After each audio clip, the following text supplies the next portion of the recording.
There's a reason songs are often called records. They do more than invoke emotion or make us feel understood. They record specific moments in time, documenting history and struggle and capturing emotions of people during those times. That is why for the Palestinian and Sudanese people, songs are a powerful tool of resistance and cultural preservation, where melodies and lyrics have been instrumental in the fight against our oppressors. But before we get into the new wave of records that have emerged after the most recent genocide and displacement of both peoples, it's important to first track and contextualize the way these records have been influenced by the political climate throughout our nation's histories.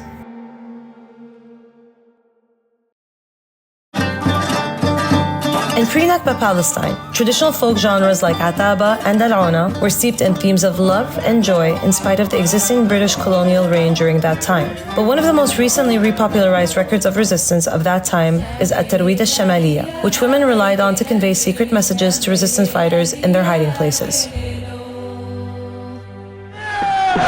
We see a similar trajectory in Sudanese music. During the Mahdist revolution in the late 19th century, traditional war songs and chants rallied people against British colonial forces. The Mahdist songs often were filled with religious and nationalistic fervor, calling for unity and resistance against the occupiers.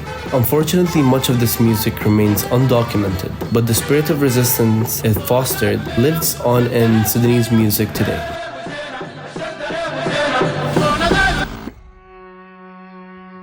After the Nakba in 1948, a wave of displacement and loss infused Palestinian music with a new sense of urgency. Fairuz famously came out with the album Al-Quds Fil Bal in 1967, with songs like Zahrat al-Mada'in, Sayf al-Yushhar, and Sanarja'u Yawman, speaking about the rights for Palestinians to return to their occupied lands. Other songs voice a collective sorrow for people yearning for return and freedom, like Mawtani and Unadikum, which was referenced not too long ago.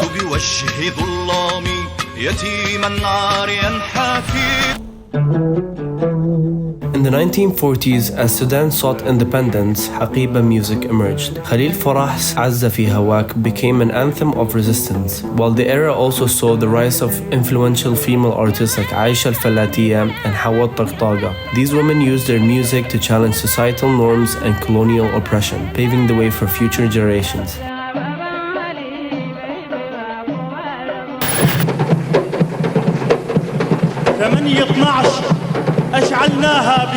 The first intifada of 1987 saw the rise of resistance music, with songs like 18 أشعلناها بأيدينا becoming anthems of the uprising.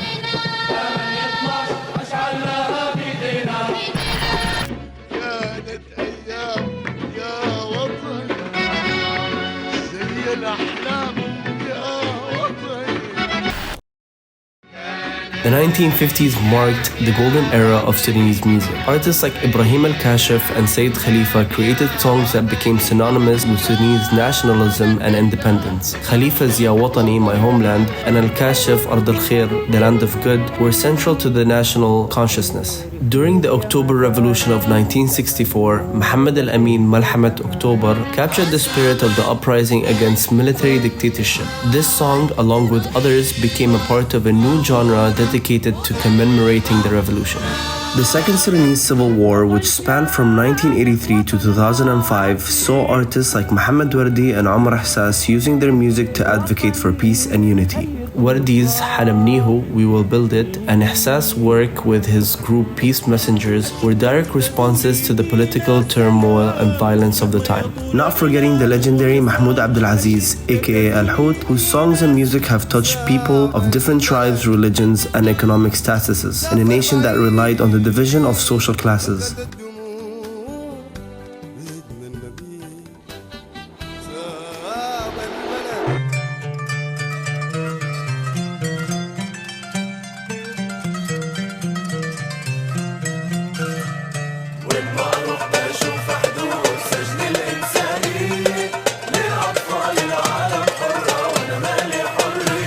By the 2000s, Palestinian hip-hop emerged as a new voice of protest. Groups like Dam and artists such as Shadia Mansour used rap to articulate the frustrations of living under Israeli apartheid, and even the appropriation of the kufiyya. Their lyrics tackled issues of occupation, inequality, and resistance, resonating deeply with listeners in Palestine, the diaspora, and even reaching the ears of the international community as well. An icon rose in 2013 by the name of Muhammad Assaf, whose story of how he escaped the occupation siege on Gaza to sing and win Arab idols shook the world. A whole movie was made about it, and his songs Dami Falastini and Ali Al-Kufiyya are still heard at weddings, protests, and even festivals.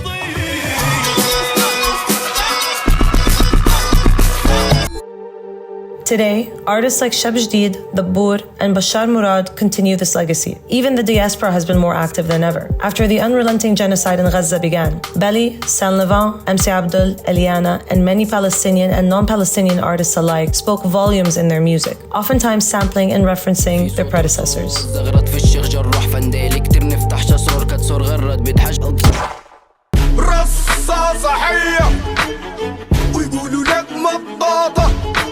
In the recent Sudanese revolution, music once again played a pivotal role. Ayman Mao's reggae anthem Dem and Sammani Hajjo's Matalib became soundtracks to the protest, while Ghaida and other contemporary artists continued to use their voices for advocacy and uplifting the people. That's in addition to protester chants such as Tasqut Bas and Harriya Salam Adala, which rang through the country during the time of the fall of the dictatorship government of Omar al-Bashir. It's been a hard time for the ones who fight in the land of the now.